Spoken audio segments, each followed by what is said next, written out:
What would you do if your friend talked you into going to a cemetery at night with a Ouija board and then they were never the same again? This is Scared with Jess, and today's story is about two friends who went to a cemetery, but only one of them left. This happened when I was in college. I had a friend who got really into paranormal stuff for a while. She always was talking about haunted places near campus, old roads outside of town, abandoned buildings, graveyards, anything like that. She loved all of it. Videos, stories, spirit boxes, even Ouija boards. I didn't take it seriously the way she did, but I ended up going with her sometimes because I tried to just make the most of everything. One Friday night, she texted me and asked if I wanted to drive out to an old cemetery outside of town because she had something good and wanted to try it there. I already knew what she meant. I asked if she was bringing the board, and she said yes. I should have said no. I didn't. I thought we'd sit there for a little while, get creeped out, and then leave. And that was honestly all I expected. We got there close to midnight. The cemetery was outside of town, past the last gas station, and down one of those roads that gets darker than you'd expect once you're off the highway. No lights out there except what you bring with you. It was older too, leaning headstones and gravel lanes, and also trees hanging over the back fence. I had a real flashlight with me because I hated using just my phone at night, and she had the board in her backpack. We walked toward the back because she said that was where it felt better, which should tell you exactly what kind of mood she was in. And at first I was mostly annoyed. She put the board down on a flat stone ledge and started whispering questions into the dark like we were at some movie. I kept telling her to stop because it felt embarrassing more than anything. I was cold and tired and just really ready to go probably 5 minutes after we got there. Then the planchette moved, and at first I thought she was doing it herself. I told her to knock it off, and she looked at me right away, and I remember her face because all the color had gone out of it. She looked sweaty around her mouth, and her eyes were too open. She said, "I'm not doing that." Then the thing scraped hard across the board. That sound changed the whole feeling of the night for me. I stepped back and she leaned in closer. She asked real quiet, "What do you want?" I didn't hear anything. She did. I know she did because she nodded like somebody had answered her. That was when I wanted out for real. I said her name and told her we were leaving.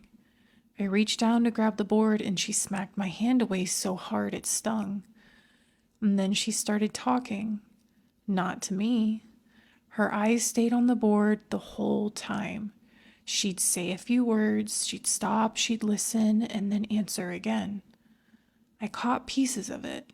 No, stop. I didn't bring her for that. That line hit me hard enough that I took another step back. I told her to get up, and she didn't. I said it again louder. Then she looked at me. Her mouth was hanging open a little. She looked sick, not tired and not freaked out, but sick.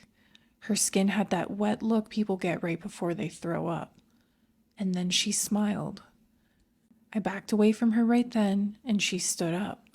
1 second she was bent over the board, and the next she was on her feet with her head tilted toward me and her arms hanging loose.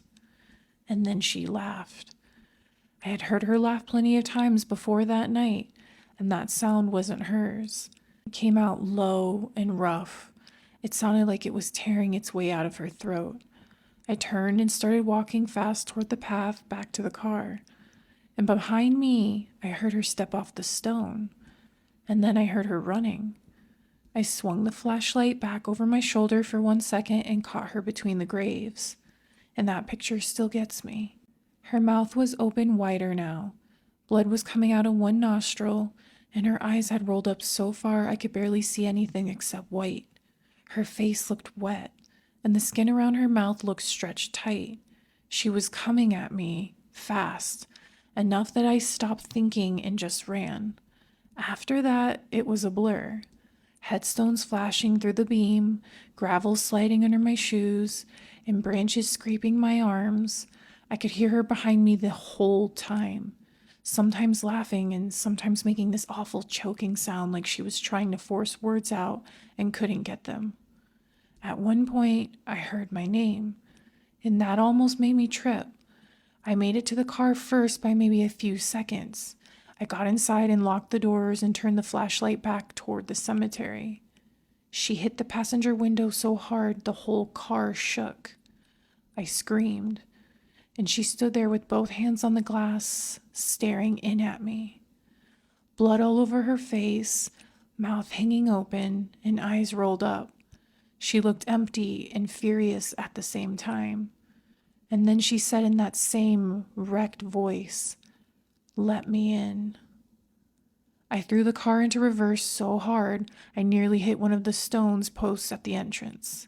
I got turned around and I hit the road and I drove back to the campus shaking so badly I could barely keep the wheel straight. I called her 3 times on the way back, but there was no answer. I texted and I called again from my room, and there was still nothing. The next day, nobody had heard from her. A few days later, people started saying she must have left town, dropped out, or gone home, or had some kind of mental breakdown. That was the version everybody settled on because it was easier to say than anything else. I never saw her again, and I went back once in daylight with 2 other girls because I couldn't stand not knowing what was still out there.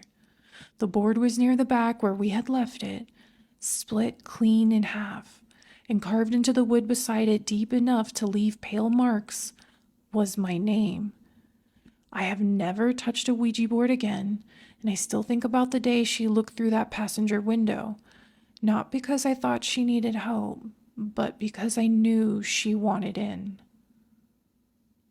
Anyway, good luck sleeping tonight.